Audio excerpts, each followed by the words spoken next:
Did you know that the average woman today is expected to live well into her 80s? That means if you're in your 50s, you could have 30 more years of living ahead of you. That's not the end of the road. It's an entirely new chapter. But so many of us weren't raised to see it that way. We were told, sometimes silently, sometimes loudly, that aging meant decline.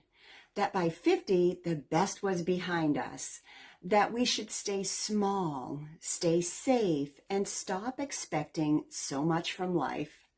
I'm here to tell you something different. Thriving after 50, it's not just possible, it's happening. And it's not reserved for the lucky few. It's available to any woman who decides to stop settling and start choosing herself. And today I want to share how I made that decision, what it's meant for my life, and how you can absolutely do the same at your own pace, in your own way, and starting right now. Because let me tell you, it's not too late. You're not too old, and there's nothing over the hill about a woman who knows who she is and is finally living on purpose. You're just getting started. Let's talk about what midlife really feels like, because the fact is no one prepares us for this season of our life. One day you're juggling a million things, kids, work, relationships, and the next you're staring into a quieter house, a shifting body, and wondering where the last 20 years went. Health becomes harder to manage. Hormones do things they never used to do. You might feel tired in a way that rest just doesn't seem to fix. Your joints talk to you. Your clothes don't fit the way that they used to. You might be more emotional or less patient or just more aware that time is flying and you don't want to waste another second. There is this sense of being untethered. You're not who you were in your 30s. Maybe kids are grown up, or your job no longer brings you fulfillment. Maybe it never did. Maybe you've gone through a loss like a parent, a marriage, a dream that didn't quite turn out. And suddenly you're asking, what now? What's next? It's also a time when many women feel invisible. We're no longer that shiny, marketable, young demographic. Advertisements, TV shows, and even social media rarely celebrate a woman in midlife unless it's to sell us wrinkle cream or a weight loss gimmick. But here's the truth that no one's talking about.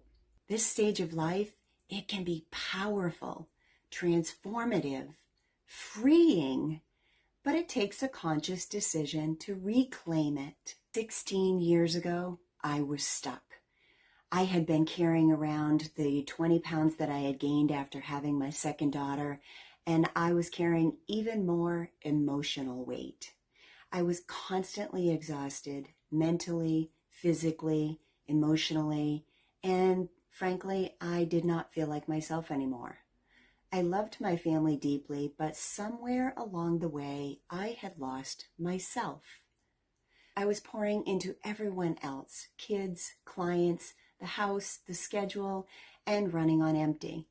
I don't think I even realized how depleted I was, and that became normal. Over the next 11 years, I didn't have some overnight transformation. It wasn't a before and after. It was more like a slow evolution. I had small wake-up calls along the way, like realizing I hadn't had a true moment of silence in weeks, or crying in the car because I felt overwhelmed and I didn't know why. I started dipping my toes into personal development, picking up books that made me think differently. I learned about how food affects the body, especially in midlife. I started experimenting, cutting back on sugar, trying different ways of eating, learning what actually worked for me, not just what the diet industry said that I should be doing. Some of it stuck, some of it didn't. but the process itself was so valuable. I started to see the way I felt wasn't how things had to be. I wasn't destined to feel sluggish and burnt out. I began to realize that my body was talking to me. I just hadn't been listening. I also began to pay attention to stress, how it was showing up in my life, where it was showing up in my life, and how it was draining me. I learned the hard way that you can be doing all the right things on paper, eating well, exercising, and still feeling miserable if you're not managing your stress or honoring your emotional needs. I had to unlearn the idea that burnout was normal, that being everything to everyone was noble, that rest was selfish. During that 11-year stretch, I also became more aware of my mindset. I started asking myself harder questions. Why do I keep putting myself last? Why do I feel guilty when I slow down? Why am I so afraid of disappointing others, but not afraid of disappointing myself?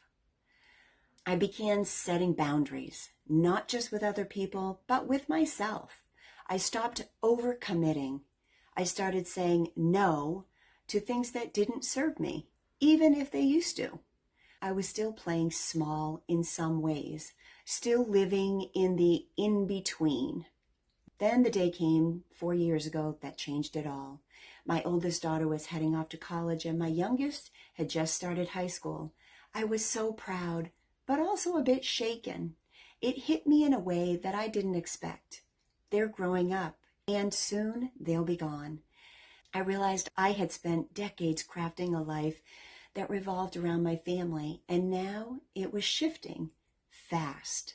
I stood there in my hallway staring down a future and asking, what is my life going to look like when they're no longer in the house every day? And then I had this moment, this inner voice that said, this doesn't have to be the end of anything. It can be just the beginning. And that was my wake-up call. That was the moment that I realized I had to be just as intentional with my next chapter if I wanted my empty nest to feel full of joy, purpose. I had to fill it on purpose. That's when everything shifted. That's when I stopped dipping my toes in and I started stepping fully into being my authentic self. I wanted my daughters to watch me thrive just like I was watching them. Not out of obligation, but because I finally understood that this next stage of life wasn't just about figuring out what to do with the extra time. It was about creating a life that lit me up. Now let's talk about how to thrive, because this isn't just a mindset. It's about action. Let's start with the body, because when your body feels good, everything feels better. I chose to focus first on gut health because it's like the foundation for everything from digestion to immunity to hormone balance and emotional balance. I cleaned up my diet. I made conscious efforts with my food choices. I found ways of moving that felt empowering, not exhausting. I stopped chasing extreme fixes and started asking, what does my body need to feel supported? Sleep became non-negotiable, not a luxury. I stopped skimping and started protecting my rest like my life depended on it, because it kind of does. I also started nourishing my mind. I read books that inspired me, lots and lots of books. I learned new skills. I tackled tech that used to scare me because I refused to become someone who felt left behind. I let curiosity lead me. Emotionally, I set new boundaries. I started saying nope to things that drained me and heck yeah to things that lit me up. I let go of relationships that were rooted in obligation instead of joy. I gave myself permission to not be everything to everyone, and I invested in relationships that filled my heart. For me, That meant having fewer friends, but far more value in the ones that I chose to keep in my life. My marriage grew in ways that I only dreamed about having. One of the biggest game changers, I embraced solitude. I learned to love spending time with myself again. I took solo walks, sat with my thoughts, rediscovered my voice, and in that silence, I found strength that I had forgotten was there. And I'm not the only one. I've been privileged to witness dozens of women completely transform their lives after 50. One of my clients at 59 launched her dream business, handmade wellness products. After 30 years in an office job that never truly fulfilled her, she told me, I never realized how much I had left in me. Another woman went back to school at 64 and became a counselor, and now helps other women navigate transitions just like this. What do they have in common? Not money, not perfect health, not a magical timeline. They simply decided to stop living on autopilot and start living with intention. They embraced the mess, the fear, the uncertainty, and walk forward anyway. These women show us what's possible when we let go of the outdated story that aging equals decline and started writing a story where aging means arrival. So what does thriving after 50 look like for you? Maybe it's waking up with energy again. Maybe it's starting a new creative project, launching a side hustle, moving into a new city, taking a cooking class, reconnecting with old friends, or finally starting the book that you've always wanted to write. Maybe it's traveling solo, or just having the confidence to speak up in rooms where you used to stay quiet and small. Whatever it is, I want you to know you're allowed to want more. You're allowed to evolve, and you don't need anyone else's permission to start over or to start fresh. Your age is a gift, a badge of strength.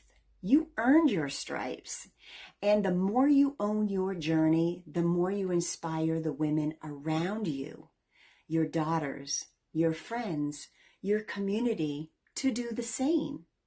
Midlife is not a crisis. It's an invitation to wake up, to reinvent, to stop settling, and to start creating. And I promise you, there is so much joy waiting for you on the other side of fear. If you've made it this far, thank you so much for spending time with me. I hope this conversation felt like a deep breath, a gentle nudge, or maybe even a little fire in your belly to go after the life that you deserve. I would love to hear from you in the comments. Tell me where you are in your journey. What's something you've started doing or stopped doing to thrive in this stage of life?